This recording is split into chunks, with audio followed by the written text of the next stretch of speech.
আমাকে দেয়ালে টানিয়ে রাখবে, শুধু ধূপ ধূপ দেবে, আমাকে মনে করবে আমি প্রলয় করতে পারি। আরে আমাকে অন্তত সখা মনে করো, আমাকে অন্তত সন্তান মনে করো, আমাকে ঘরের একজন মনে করো। ঐশ্বর্য প্রেমেতে সব জগৎ মিশ্রিত, ঐশ্বর্য শিথিল প্রেমে নহে মোর পিত। ঐশ্বর্য যারা আমাকে, আচ্ছা খুব বড়োর সাথে খুব ছোটর প্রেম কখনো, যেখানে মর্যাদা আছে ওখানে ভালোবাসা জমবে না। একজন খুব বড় আর একজন খুব ছোট, একজন আকাশে একজন পাতালে, প্রেম হবে কি করে? এই জন্য গোবিন্দ চেয়েছেন ব্রজের প্রীতিটা রসের, সাক্ষ্য দাস্য বাৎসল্য মধুরে, এর যে কোনো একটা ভাবের সাথে যুক্ত হয়ে আমাকে ভালোবাসো, তাহলে তোমার ভালোবাসাটা আমিও আস্বাদিত হব, তোমাকেও আমার করে নেব, তোমাকেও আমার করে নেব। কই সে ভজন আমাদের? শুধু ভগবানকে ওই ঐশ্বর্য জ্ঞানেই প্রভু তুমি রক্ষা করো। গোপীরা বলছেন, ব্রজবাসীরা বলছেন, গোবিন্দ আমাদের রক্ষা করবে কি, আমরাই তো ওকে রক্ষা করি। কিরকম রক্ষা জানেন? ঝড় উঠেছে অবন্তীনগরে, সন্দীপনী আশ্রমের কাঠ কাটতে গোবিন্দ আর সুদামা গেছে। তো যখন ঝড় উঠেছে, ডালপালা ভেঙে পড়ছে, তখন সুদামা বলছে, হ্যাঁ কথাটা আমার খুব লাগে। সুদামা বলছে, কানাই শুয়ে পড়তো, তাড়াতাড়ি শুয়ে পড় মাটি। বলি কি কর, শুয়ে পড় না। যেই গোবিন্দ শুয়ে পড়েছে কানাই, সুদামা কি করেছে, ওর পা থেকে মাথা পর্যন্ত ঢেকে দিয়ে উপরে শুয়ে পড়েছে। এইভাবে শুলি যে, বলে ডালপালা ভেঙে যদি পড়ে আমার গায়ে পড়ুক, যেন তোর গায়ে না লাগে। এই প্রেম গোবিন্দ ভুলতে পারেনি, সুদামার কথা বলতে পারেনি সারা জীবন। তাকে খুব নিজের করে ভালোবাসুন। খুব বড় মনে করতে গেলে দূরে সরে যাবে সে। মনে আছে তো সেই ভক্তমাল চরিত্রে বাৎসল্য প্রেমে ভালোবাসতেন। গোপালের মূর্তিটা শীতের সময় কাঁথার মধ্যে নিয়ে বুকে করে রাখতেন, গোপাল ঘুমা, ওই প্রেমেই গোবিন্দ সন্তুষ্ট থাকতেন। একদিন বললেন, ওর প্রেমটা খাঁটি কিনা পরীক্ষা করি, তো বিড়াল ডেকে উঠেছে পায়ের কাছে। ছোট বাচ্চাদের সামনে বিড়াল ডাকলে বাচ্চারা ভয় পায়। গোবিন্দ তখন ভেতর থেকে বলছে, বাবা বড় ভয় করছে, বিড়াল ডাকছে। হঠাৎ মনে হয়েছে বিড়াল ডাকলে ভগবানের ভয় করে। যেই মনে করেছে ভগবান, সেই দেখে বুকের মধ্যে আবার নেই, ঠাকুরের সিংহাসনে গিয়ে উঠেছে। বলেন, যতদিন আমাকে পুত্র জ্ঞানে, হেয় জ্ঞানে, সন্তান জ্ঞানে ভালোবাসবে, ততদিন আমি বুকে, যখন ভগবান মনে করবে তখন আমি সিংহাসনে গিয়ে বসবো। ভুল হয়ে গেছে গোপাল, তুই শিশু, তোর তো ভয় করবেই কালো বিড়াল ডাকলে। যেই মনে করেছে আবার কোলের মধ্যে। এই দৃঢ়তার সহিত মাধুর্য রসে ভালোবাসুন। বাৎসল্য, কোনো একটা সম্বন্ধ করে নিন ভগবানের সাথে, কোনো একটা সম্বন্ধ করুন। নালে রাস্তার লোকরে ঘরে ডেকে কেউ আদর যত্ন করে, খাওয়ায়, সম্বন্ধ না থাকলে একটা সম্বন্ধ করুন। ভালোবাসার সাথে একটা সম্বন্ধ জুড়ে দিন। তো মধুমঙ্গল তখন কান ধরে নেমে বলছে, কানাই লাভ, একা উঠবি তুই? সঙ্গে সঙ্গে মধুমঙ্গলের এই দশা দেখে কৃষ্ণ গরুরকে বলছেন, এখান থেকে চলে যাও, এটা আমার বৈকুণ্ঠও না, এটা আমার দ্বারকা মথুরাও না, এখানে রাধারানীর প্রেমের জায়গা, এখানে কেউ আমাকে ভগবান মানবেই না। যতই 12 হাত ধরি আর গরুরের পিঠে উঠি, এখানে প্রেমের ক্ষেত্র। গরুর আর কখনো ব্রজে এসো না, আর আমিও কখনো 12 হাত আর ধরতে যাব না, কারণ এদের কাছে আমি এদের শুদ্ধ সখা, এখানে ভগবান আর কোনোদিন আমি সাজবো না। জানেন ব্রজের প্রেমটা কি কি মহিমান্বিত। আমাদের জটা বাবা যেতে যেতে, বৃন্দাবনে তো কাটার রাজ্য, বাবলা কাটাই ভরা, বাবাজি মহারাজ মাথায় জটা, যেতে যেতে পেছনে এসে জটা বাবলা কাটাই বেঁধে গেছে। এই জটাটা বেঁধে গেছে সোজা বনখণ্ডিতে। ঘটনাটা, লীলাটা বনখণ্ডিতে। বাবাজি মহারাজ যাচ্ছেন, বেঁধে গেছে। সাথে যারা ভক্ত ছিল বলে, বাবা কাটা ছাড়িয়ে দি। রেগে উঠে বললেন, বেটা তুই বাঁধিয়েছিস, তুই ছাড়াবি? ওদের তো বিচিত্র স্বভাব, তুই বাঁধিয়েছিস যে তুই ছাড়াবি, যা চলে যা। পুরো দিনটা না খেয়ে না দাঁড়িয়েছে। কেন জানেন? যে যার বন, যার বৃন্দাবন, যে বাঁধিয়েছে সে এসে ছাড়াক। এদের মহিমা কি, সে এসে ছাড়াক। কৃষ্ণ দেখছে সারাটা দিন না খেয়ে ওইভাবে দাঁড়িয়ে বনের মধ্যে কাটাই বেঁধে গেছে দাঁড়িয়ে। গোবিন্দ গধূলি বেলায় এসে বলছেন একটু রাখাল বেশে, বাবা দেখছি অনেকক্ষণ দাঁড়িয়ে আছো, কাটাটা ছাড়িয়ে দি। কে তুমি? মাতব্বর। তোমাকে ছাড়াতে কে বলেছে? বলে, না আমি দেখছি সকালবেলা গোষ্ঠে যেতে যেতে সেই দাঁড়িয়ে আছেন, এখনো কিছু পাননি, আমি ছাড়িয়ে দিই। বলল শোন, যে বেঁধেছে সে এসে যদি ছাড়াবে, অন্য কেউ ছাড়াতে পারবে না। গোবিন্দ কিছুক্ষণ পরে এসে বলছেন, আমি ভগবান শ্রীকৃষ্ণ, আমি গোবিন্দ, বৃন্দাবন আমার। বলেন, ও কথা সবাই বলে আমি ভগবান, এখন সবাই ভগবান সাজতে ব্যস্ত, তুমিও তেমনি কেউ। তো বিশ্বাস হচ্ছে না আমি কৃষ্ণ, আমি স্বয়ং ভগবান? বললেন, না, বিশ্বাস হবে কি করে? বললেন, আচ্ছা পিতামাতাকে এনে দেখাও, নন্দ যশোদাকে এনে দেখাও, এই আমার বাপমা। বাবা প্রমাণ করতে হচ্ছে বাপমা এনে। ভক্তের ভক্তিতে ভগবান কতটা বিভস হতে পারে। নন্দ যশোদাকে সামনে এনে দাঁড় করিয়েছে, এই দেখো বাবা। বলে ওইরকম 200-500 টাকা দিলে বাপমা ভাড়া পাওয়া যায়। হাসছি বটে, হৃদয়ে না অনুরণন হয়। কি এদের নিষ্ঠা বলুন তো। গোবিন্দ বাবা এনেও প্রমাণ করতে পারছেন আমি ভগবান, তো তোমার কিসে প্রমাণ হবে আমি কৃষ্ণ?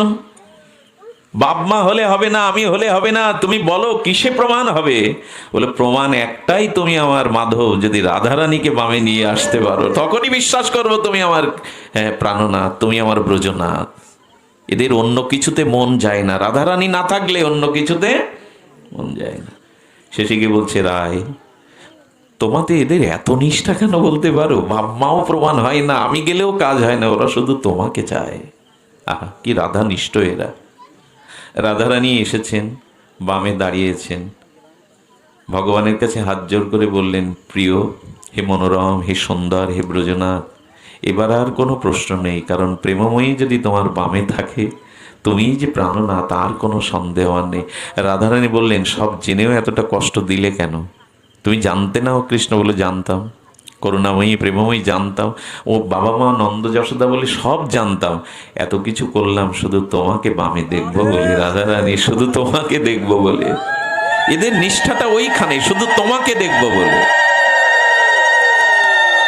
এই যে ব্রজনিষ্ঠা, এই ব্রজনিষ্ঠা আমাদের একান্ত প্রয়োজন। আচ্ছা কেন জানেন? কেন জানেন? দেখুন, বারবার বলা হয়েছে যে 18 ঘন্টা লোক খাটে সুন্দরবনে, বাসের হেল্পার হয়ে জন মজুরি খেটে, ওই 4-5 ঘন্টা বাড়ি আসতে চায়। বাড়ির সন্তানের মুখটা, প্রেয়সী সুন্দরীর স্ত্রীর মুখটা, পিতামাতাকে দেখলে ওই সারাদিনের যে কষ্টটা ওই বাড়ির মধ্যে ঢুকলেও, আমি অনেক পাঠে বলেছি, মাঝে মাঝে উত্তর অঞ্চল থেকে আসতে গিয়ে রাত 2টোর সময় খুলনা 0 পয়েন্টে অনেক কৃষকরাও পর্যন্ত কাঁধে কোদাল ঝুলিয়ে ট্রাক দেখলে হাত উঁচু করে। বলি এরা এখন হাত উঁচু করছে, হলে বাড়ি যাবে, রাত 2টোর সময় ট্রাকে উঠেও বাড়ি যাবে, কারণ ওই বাড়ির মধ্যে প্রিয়জনদের মুখগুলো, বাচ্চাকে কোলে নিলে তার সারাদিনের কষ্ট, 6 মাসের কষ্ট চলে যাবে। বৃন্দাবন হলো ভগবানের প্রেমের ঘরের জায়গা। 12 ঘন্টা পরিশ্রম করে যেমন দরিদ্র ব্যক্তি ঘরে এসে ছোট পুত্র কন্যাকে কোলে নিলে তার ক্লান্তি দূর হয়, এই ঘরের সুখটাই হলো ব্রজের সুখ। এখানে ব্যবধান নেই, খুব ছোট বড়ত্ব নেই, এই প্রেমটাই তো চেয়েছেন। কেমন জানেন? আচ্ছা, ভগবান যদি ভক্তের কাছে পরাজিত হন, তাহলে ভগবান সর্বশক্তিমান, তার এই উপাধি থাকে কি করে? গোবিন্দ বলছেন কি, আমি যে ভক্তের কাছে পরাজিত হই, এটা আমার পরাজয় না, এটা আমার প্রকৃষ্ট জয়। পরাজয় মানে, পরা মানে শ্রেষ্ঠ, জয় মানে কেমন? দেখুন, যিনি কুস্তিবীর, যিনি এই তল্লাটের শ্রেষ্ঠ কুস্তিবীর, সে বাড়ি গেছে, তার 4 বছরের 3 বছরের একটা মেয়ে বলছে কি, বাবা আমার হাত দেখো, তোমার থেকে বল বেশি, এরকম করছে। কুস্তিগির এরকম করে? বলে তাই নাকি, খুব বল তোর, বলে তুমি আমার সাথে মারামারি করো। কুস্তিগিরকে তার 4 বছরের কন্যাটি বলছে মারামারি করো। মারামারির ভঙ্গিমায় মেয়েটা বাবার উপর ঝাঁপিয়ে পড়েছে। বাবা ইচ্ছা করে খাটে লুটে, আমি হেরে গেছি, আমি হেরে গেছি, আমি হেরে গেছি। এটা কি বাবার পরাজয়? এই পরাজয়ে বাবার কি কষ্ট হয়, খারাপ লাগে? এতেই আনন্দ। ভক্তের কাছে হেরে গিয়েও গোবিন্দের এমনি করে আনন্দ হয়। তাই আপনাদের কাছে নিবেদন করব, একটা সম্বন্ধ। আর দেখুন, কুজ্জাত বাসাং ব্রজে সদা, আপনি এখানে থাকুন, সুন্দরবনের কাছেই থাকুন, কিন্তু মনে মনে ব্রজবাস করতেই হবে, নাহলে ব্রজভক্তি পাওয়া যাবে না। মনে মনে অন্তত ব্রজে চলে যাবেন, রাধাকুণ্ডে একবার হলেও দিনের মধ্যে চলে যাবেন। বৃন্দাবনের বনবিদিকার শোভা, নীল যমুনা, ভগবানের লীলাস্থলীগুলো, এই জন্য একবার করুণাময়ীর কাছে হাত জোর করে বলবেন যেন একবার ব্রজে যেতে পারি রাধে, একবার যেন ব্রজ দর্শন জীবনে হয়, যাতে ওই দেখে এসে অন্তত মনে মনে একবার ব্রজ চিন্তাটি হয়। ব্রজের ধূলিকণা, ব্রজের একটি দৃশ্যও যদি মনে আসে আপনার, কি বলবো আপনাদের, জীবন ধন্য। ব্রজের সাথে যুক্ত হলেই বিশুদ্ধ রাগ ভক্তি প্রেম আপনার ভিতরে সঞ্চারিত হবেই হবে। ব্রজভক্তির কথা কি বলবো, সে বললাম তো একটু শোকরস। আর দেখুন করুণাময়ীর কৃপা দেখুন, তার করুণা দেখুন। এখানে রাধারানী কোনোদিন কারো ওপরে রাগ করেননি, গোবিন্দের ওপরে অভিমান করেছেন রসের জন্য, কিন্তু কারো প্রতি কখনো রাগ করেননি। রাধারানীর করুণাটা একবার দেখুন। রাধারানীর কৃপাটা একবার দেখুন। এক ভাঙ্গি মেথর বৃন্দাবনের ময়লা পরিষ্কার করে। গত রাত্রে যে কুঞ্জে শ্যামশ্যামা প্রিয়া প্রীতম কাটিয়েছেন সেই কুঞ্জ মন্দিরের সামনে কুঞ্জটা ও দেখতে পাচ্ছে না, সেই ভাঙড়ি যিনি ঝাড়ু দেন ময়লা ও দেখতে পাচ্ছে না, অপ্রাকৃত বৃন্দাবন, কিন্তু কুঞ্জের সামনে ঝাড় দিতে দিতে গাইছে জয় রাধে জয় রাধে জয় রাধে জয় বৃন্দাবন। যেই বলেছে কুঞ্জের মধ্যে থেকে রাধারানী বলছেন ওই দেখো রাধে রাধে বলছে, বৃন্দাবন বলছে, যাও না ওকে কিছু দিয়ে এসো না, একটু কৃপা করে এসো না। বলি তোমার এই এক দশা, কে রাধে বললো কে বৃন্দাবন বললো তাতে তোমার বুক কেঁপে উঠলো, তাতেই তোমার করুণার উদ্বেগ হলো। যাকে তাকে কি করতে, ও তো ভাঙড়ি ময়লা পরিষ্কার করে বৃন্দাবনে। বলো ওকে আমি জানি না, ও যে বৃন্দাবন বলেছে, ও যে রাধা বলেছে। শিব ঠাকুর পার্বতীকে কি বলেছিলেন জানেন ব্রজ মহিমায়? খুব মার্মিক কথা, বলতে গেলেই তো লোম শিহরিত হয়ে যায়। বলেন শোনো পার্বতী, বৃন্দাবনে যে জন্মেছে 84 ক্রোশে, সে যদি বৃন্দাবনের জন্মে বৃন্দাবনের দেহ না রাখতে পারে, বাইরে কোথাও দেহ রাখে বা মরে, সে রাধারানীর চরণ প্রাপ্ত হয়। শুধু 84 ক্রোশে জন্মেছে বিদায়।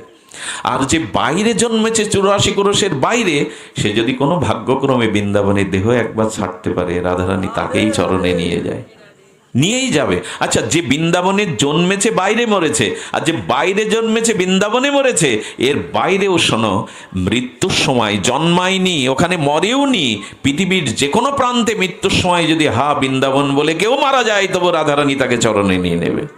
স্বয়ং শঙ্কর বলছেন তাকে রাধারানী নিয়ে নেবে ব্রজের নাম শুনলেই।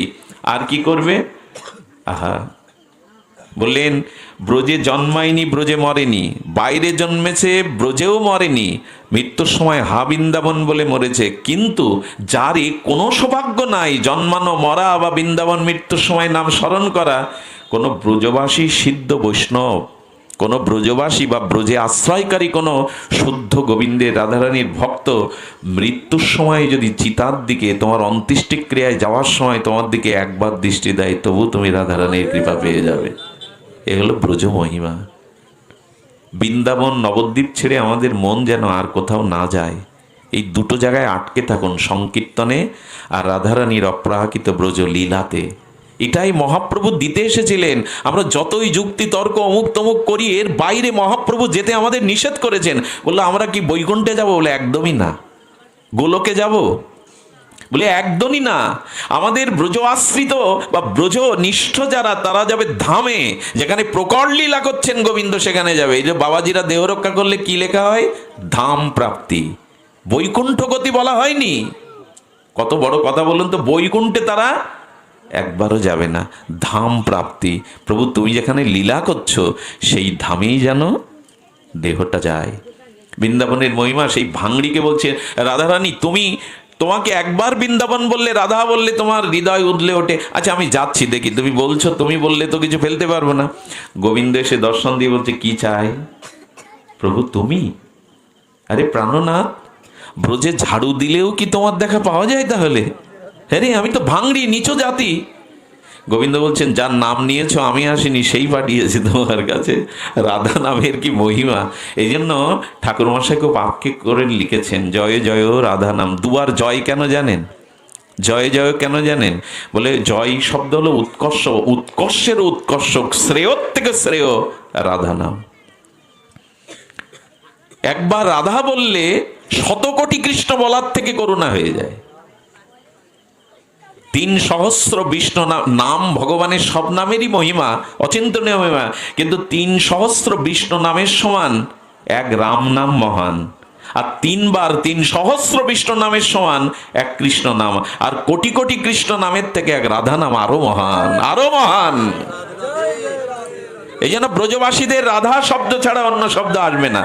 এদের মেরে ফেললে ওরা অন্য শব্দ আসবে না। জয় জয় রাধা নাম, বৃন্দাবন যার ধাম, কৃষ্ণ সুখ বিলাসেরও নিধি। হেন রাধা গুণগান, না শুনিল মোর কান, বঞ্চিত করিল মোরে বিধি।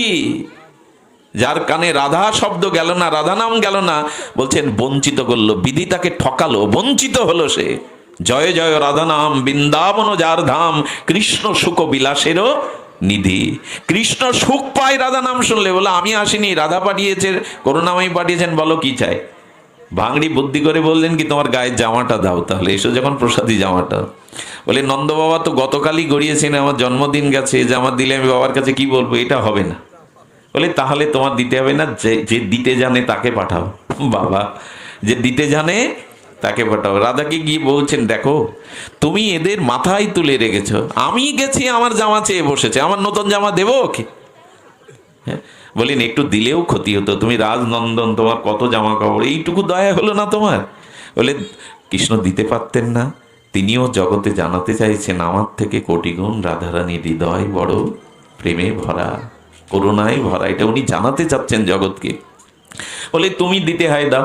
রাধারানী এসেছেন, যেই এসেছেন তার চরণের সুগন্ধ বন আলোকিত হয়ে গেল, চারিদিকে একটা বৃষ্টি গন্ধের আবেশ। করুণাময়ী এসে দাঁড়াতেই বৃন্দাবনের আরো সভা উজ্জ্বলকৃত হয়ে গেল, মধুময় পবন বইতে লাগলো, উচ্ছ্বসিত তরঙ্গে যেন বৃক্ষগুলো আনন্দে তারা নৃত্য করতে লাগলো। চরণে লুটিয়ে পড়ে বললেন, এসেছো প্রেমময়ী, আমি ভাঙড়ি, আমি মলমূত্র কাটি, তুমি এসেছো। বলে বৃন্দাবন বললে, রাধা বললে যে আমার ব্যাকুল হয় তার কাছে যাওয়ার জন্য, বলো কি চাই, দেবে?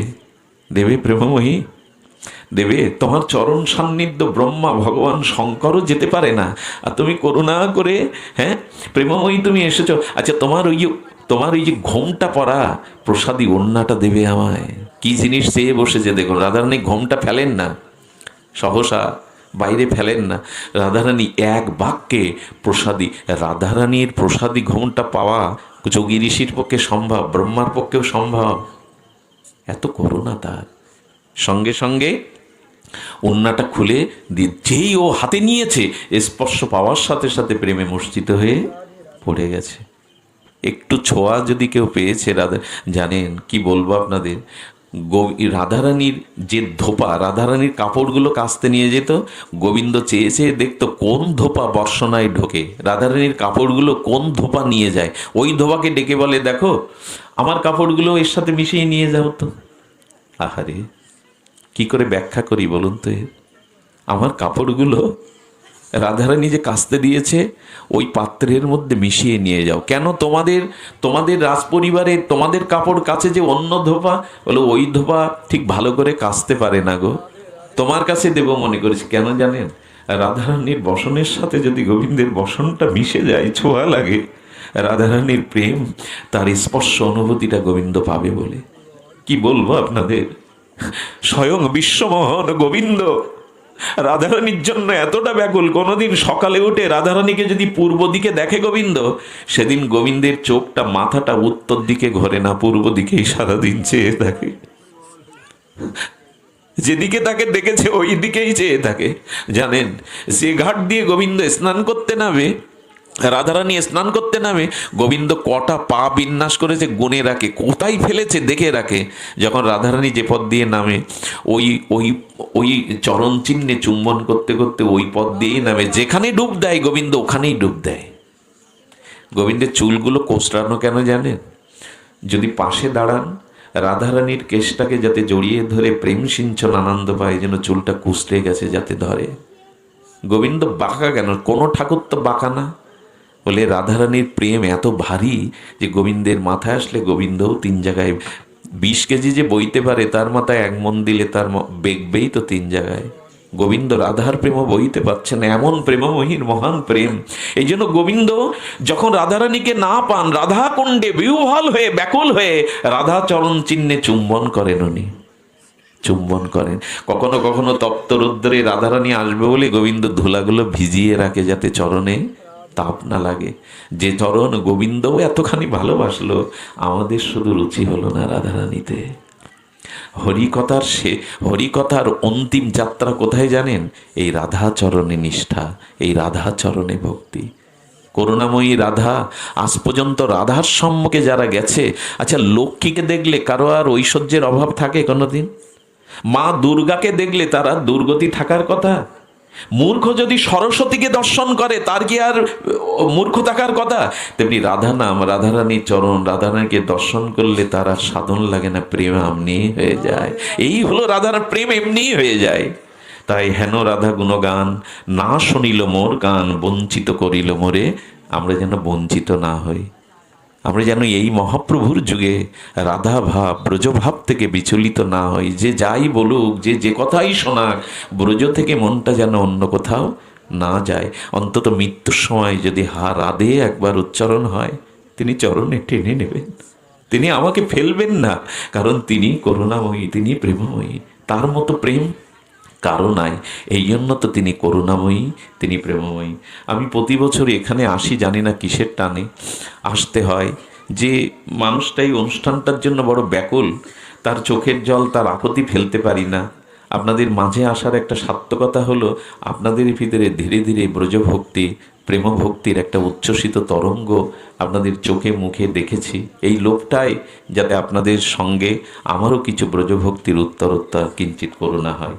আপনাদের মঙ্গল হোক, সবার কল্যাণ হোক, রাধারানীর অপার করুণা কৃপা দৃষ্টি আপনাদের উপর বর্ষিত হোক, এই প্রার্থনা করে দাদাজি অনেকক্ষণ বসে, পাঠকরা পাঠ শুনতে চায় না, পাঠকরা পাঠ করেই কেটে পড়ে, কিন্তু দাদাজি দীর্ঘ সময় বসে পাঠ শুনলেন। আমাদের আর এক ভাইডি এসেছেন, আপনারাও খুব নীরবে হরিকথা শুনলেন। এই সুখময় আনন্দময় পরিবেশ বাকি জীবনের দিনগুলো যেন পায়, এই প্রার্থনা আপনাদের চরণে জানিয়ে আজকে হরিকথা এখানেই বিশ্রাম। বাবা।